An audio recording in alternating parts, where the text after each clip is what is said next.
Muito bem, seguimos então na CPEC Latino com o deputado Eduardo Bolsonaro. Primeiro de tudo, deputado, muito obrigado por conversar conosco. E o assunto que domina muito das manchetes no Brasil, às vezes com críticas, às vezes com elogios, é o trabalho que você conduz de conscientização sobre a situação do judiciário brasileiro aqui nos Estados Unidos. Qual a sua avaliação até esse momento, depois do seu exílio, de como as coisas se desenrolam nesse sentido? Na verdade, meu exílio eu costumo dizer que foi um tiro no pé, porque acelerou os nossos trabalhos aqui dentro. Graças a Deus, durante anos eu já venho fazendo esse trabalho, porque é muito complicado você chegar aqui na porta do Congresso mais disputado do mundo, da Casa Branca, onde diversas pessoas de várias nacionalidades vêm com alguma demanda, e você conseguir ter essa abertura de porta e um espaço para levar as demandas brasileiras. E, na verdade, eles já sabem muito bem o recado, porque isso não se trata apenas de Brasil, o que já seria importante e suficiente para merecer a atenção dos americanos, mas passa também por preservar a jurisdição norte-americana. Quando você fala para eles todas as questões, por exemplo, que o Alexandre de Moraes tentou extraditar o Alan dos Santos, não teve sucesso, porque tratava-se de crimes de opinião. Quando você vê que ele estava emitindo mandados de prisão contra cidadão americano por tweets que eram feitos a partir do solo americano, isso fere de morte toda a história dos Estados Unidos, começando com os Founding Fathers, a primeira emenda. Então eles levam isso muito a sério, e eu fico muito feliz que a gente tenha conseguido chegar num estágio tão avançado, tão próximo de sancionar o Alexandre de Moraes. Sancionar o Alexandre de Moraes é o primeiro passo para que a gente tenha uma janela de oportunidade de resgatar a democracia e a normalidade institucional no Brasil. Espero que isso ocorra o mais prontamente possível. Você falou ao Financial Times, em uma reportagem recente, que se você tivesse que apostar uma casa nisso, você apostaria de que vai acontecer. E nessa semana a gente teve dois desenvolvimentos que foram, primeiro, a audiência na qual Paulo Figueiredo falou no Congresso dos Estados Unidos, e depois o julgamento das redes no Brasil, onde se optou por fazer com que não valesse mais o artigo 19 do Marco Civil da Internet e os provedores pudessem ser responsabilizados pelo conteúdo postado por usuários. A sua observação é que essas duas coisas tiveram um impacto também na observação dos americanos quanto ao que acontece no Brasil? O que eu posso te garantir é que eles estão cientes, até porque a assessoria informal de alguns ministros da Suprema Corte, jornalistas da grande mídia que falam que têm acesso até no celular a essas autoridades, falaram que receberam um input, receberam talvez uma informação vinda dos Estados Unidos, como disse a Daniela Lima, por exemplo, da Globo News, falando sobre essa questão de regulamentação da internet, e que os ministros fizeram questão de expor na Globo News que não se preocuparam e resolveram regulamentar a internet, passando por cima dos direitos como a primeira emenda norte-americana e forçando as plataformas a se responsabilizarem por aquilo que é postado pelos usuários, o que também é uma clara inconstitucionalidade. A nossa Constituição prevê, em diversos dispositivos, ainda que de forma tácita, que ninguém pode ser responsabilizado por um ato de terceiro. É dizer, o seu filho, o seu amigo ou uma pessoa comete um crime, e você, que não deu causa àquilo, vai ser condenado? Não faz sentido nenhum. Então o Brasil ele inaugura um novo modelo de censura que tem a grande chance de exportar para o resto do mundo. Então isso daqui, a gente traz essa mensagem também para o governo dos Estados Unidos para falar, olha, a gente tem uma urgência nessa questão. A gente sabe que os Estados Unidos estão preocupados com a guerra do Irã, é um tema prioritário, sem sombra de dúvida, uma guerra nuclear, uma terceira guerra nuclear, uma terceira guerra mundial, mas por outro lado também é necessário dar atenção a essa causa, que quanto mais tempo passa, mais o regime vai se consolidando.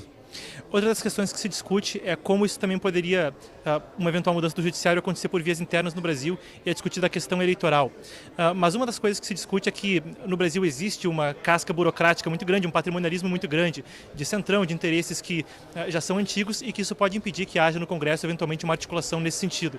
Mesmo exilado por isso que tem que isolar e sancionar o Alexandre de Moraes. O Congresso, por exemplo, já quer aprovar a anistia. Por que não vota? Porque o Alexandre de Moraes ameaça. Tomou gosto, principalmente depois que circulou no plenário, eu posso falar porque eu estava lá, preservar minhas fontes, mas deputados que vêm falar para mim, olha, Eduardo, é uma sacanagem que estão fazendo com o Daniel Silveira, mas eu vou ter que votar porque o presidente, líder do meu partido, falou para eu assim fazê-lo, ou, não, é só uma semana que ele vai ficar preso, depois vão soltar. Tá aí, a história mais uma vez se mostrando que quando um ditador abocanha uma parcela da sua liberdade, ele nunca entrega ela de volta. Então a sanção do Moraes é necessária para a gente resgatar essa normalidade institucional que o Brasil perdeu. Porque o problema não é a instituição do STF em si, não é isso. Mas sim que eles se atenham ao seu trabalho de julgar as causas que chegam até ele, e não serem os revisores do parlamento. Mais uma vez, a gente está vendo na grande imprensa de novo circular matérias dizendo o governo não tem outra opção, foi derrotado na questão do IOF no Congresso, vai ter que levar isso tudo para o STF. Por que vai ter que levar para o STF? O Congresso já não deu uma última palavra com relação a esse tema, utilizando a Constituição? Enfim, É sobre tudo isso daí que a gente está falando.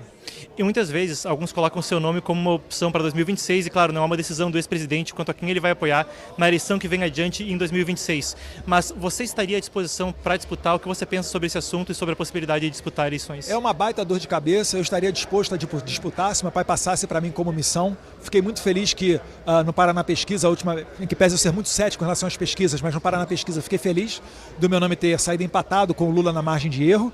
E agora, mais recentemente, numa outra pesquisa da Futura, eu estou até fora da margem de erro à frente do Lula. Então até o centro já está vendo, já está precificando a eleição de 2026 como sendo uma eleição mais para a direita do que para a esquerda. E eles estão migrando, sinalizando cada vez mais de vir para o lado de cá. E para nós é interessante, eu estou de braços abertos. Por exemplo, para utilizar esse bom momento e votar a favor de uma anistia. Mas mais uma vez, não só a anistia, como o meu retorno ao Brasil, como a eleição de 2026, vai passar por sancionar Alexandre de Moraes. Só para finalizar, existem mais de 20 parlamentares com problemas dentro do STF, parlamentares que estão despontando para serem eleitos senadores ano que vem, que podem ficar de fora do pleito a depender da decisão que o STF tomar. E eles estão de olho nisso.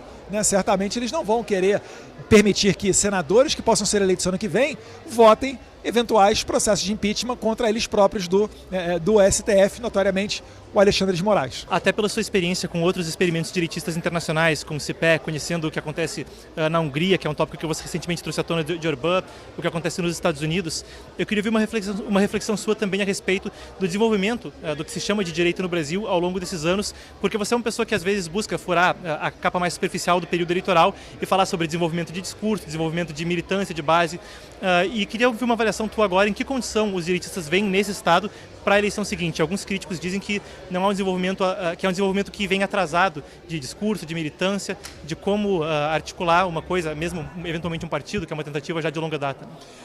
Na verdade, a gente está, em relação aos Estados Unidos, por exemplo, a gente está atrasado uns 40, 50 anos. Basta ver o próprio CIPEC, que eu tive a oportunidade de levar para o Brasil a partir de 2019, é um evento que já ocorre nos Estados Unidos desde 1973. Começou lá com Ronald Reagan, na mesma década que surgiu a Heritage Foundation, que é o exemplo de think tank, de debate de ideias, para amadurecer politicamente o país e as políticas nacionais. Mas eu tento construir isso daí a duras penas. Nós nunca tivemos um partido, agora tem o PL, tenho pouco apoio do PL, para desenvolver as minhas pautas, gostaria de ter mais espaço, mas a gente vem fazendo por onde, Gastei muito do meu bolso já, Tava outro dia falando com a minha esposa, falou, pode botar aí facilmente de R$500 mil a R$1 milhão do bolso nessas viagens internacionais inteiras, para aprender com o Vitor Orbán, para chegar aqui e falar com o Matt Schlapp e a Mercedes Schlapp e levar o CIPEC para o Brasil, para conseguir transitar aqui a ponto de chegar e abrir porta dentro da Casa Branca, ser recebido por congressistas. Então existe um efetivo trabalho que foi feito e existe um fruto disso tudo. Não é à toa que eu estou aqui e sou convidado para esses eventos. Então a gente fica feliz, por um lado, de estar vendo esses resultados, mas por outro, dá para fazer muito mais. Qual é o próximo passo? É ter um financiamento organizado para que você faça eventos, livros, Por exemplo, a Heritage Foundation. Um militar que vai combater no Afeganistão, em qualquer outro local, ele retorna para os Estados Unidos, se ele se aposentar, se ele tiver alguma impossibilidade por ter amputado algum membro, de seguir trabalhando no Exército, essa pessoa é chamada para produzir papel e conhecimento, por exemplo, o Plano de Defesa Nacional, dentro da Heritage Foundation. Esses documentos depois alimentam todos os políticos, todos os prefeitos do país. Então aqui, quando uma pessoa é eleita prefeita, ela já chega ali e já tem algo organizado para, olha, na área da educação você vai fazer essa missão, na área da saúde é assim, no saneamento básico é tal, na parte de agenda ambiental o seu posicionamento vai ser assim. No Brasil, isso é desorganizado. Por vezes até no nível do Congresso, um deputado vai votar uma matéria que ele não tem opinião formada sobre aquilo. Muitas das vezes ele tem que olhar no painel a sua orientação do líder e ir lá e votar. Então a gente tem que dar esse passo para fazer um movimento sólido. A gente já passou da fase de saber o que a gente não quer. A gente já sabe que a gente não quer o PT, a gente já sabe que é ruim o comunismo. Agora a gente tem que ter a pauta propositiva. Energia, infraestrutura, saneamento básico, educação. Essa eu acho que é a parte principal que a gente tem que tratar agora. Mas isso é uma coisa possível de se fazer no Brasil, onde o loteamento de cargos e articulação é uma coisa tão importante em termos de conciliar? É complicado, Reduz muito o seu potencial de ação. É o que eu estou falando. O PL recebe, em média, R$18 milhões por mês. faz alguns trabalhos com alguns deputados, algumas pessoas, mas eu acho que é ainda aquém daquilo que seria possível.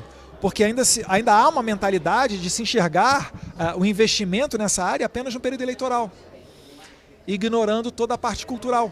Eu quero fazer o que eles fazem aqui, eu quero fazer a formação de quadros para sair candidato. Eu quero botar a pessoa para estudar e saber por onde é que passou o socialismo, por que deu errado, qual a teoria econômica você adota. Eu quero saber isso, porque isso vai preparar esse cara para quando ele chegar no Congresso, defender propriamente as suas agendas, saber com clareza onde é que ele quer chegar, jogar o jogo dentro do parlamento, saber que no tempo eleitoral é outro jogo que é jogado, e assim você conseguir fazer uma disputa muito mais igual com a esquerda, como é aqui nos Estados Unidos, que tem think tank. Heritage Foundation são mais de 100 milhões de dólares por ano o financiamento deles. A maior parte disso vem de doações pequenas, né, da tiazinha do Zap lá de Iowa, do meio da fazenda. A gente consegue ver aqui um partido republicano, que bem ou mal é um partido organizado. Você tem aqui o maior encontro de conservadores do mundo, o CIPEC. É isso que eu quero fazer no Brasil, não pensar apenas na próxima eleição. E falando na próxima eleição, para a gente encerrar com uma nota a respeito, mas a expectativa é que o anúncio de um eventual apoiado pelo ex-presidente Jair Bolsonaro fique para o último instante, ou existe alguma projeção da parte da família de vocês? Eu creio que essa decisão é clara, se passa pelo presidente Jair Bolsonaro. Eu, por óbvio, não falo em nome dele, mas eu vejo que enquanto tiver a possibilidade dele sair candidato, não faz sentido ele apoiar outra pessoa, né? Porque o sucesso eleitoral de uma candidatura presidencial não vai ser definido, o Bolsonaro tem que apoiar agora, a pessoa vai ter vitória, se apoiar em setembro, outubro, novembro, dezembro, até ano que vem, essa pessoa vai ter insucesso. Não vejo dessa maneira. Bolsonaro pode apoiar até ano que vem, que o apoio dele seguirá determinante e seguirá sendo, né, o decisivo para a eleição. Então, eu acho que tudo a seu tempo, né? E eu creio ainda que com a sanção do Alexandre de Moraes, nós possamos ter uma real possibilidade de que ele volte a ser o presidente do Brasil. Porque ele Jair Bolsonaro já é o presidente do Brasil. A gente só tem que ver a questão se ele poderá concorrer ou não. Se ele vai conseguir vencer esses obstáculos ilegais postos pelo Alexandre de Moraes, ou se o Brasil vai sucumbir e consolidar um regime parecido com o regime da China ou até mesmo da Venezuela. Perfeito. Muito obrigado, deputado. Obrigado, Marcos.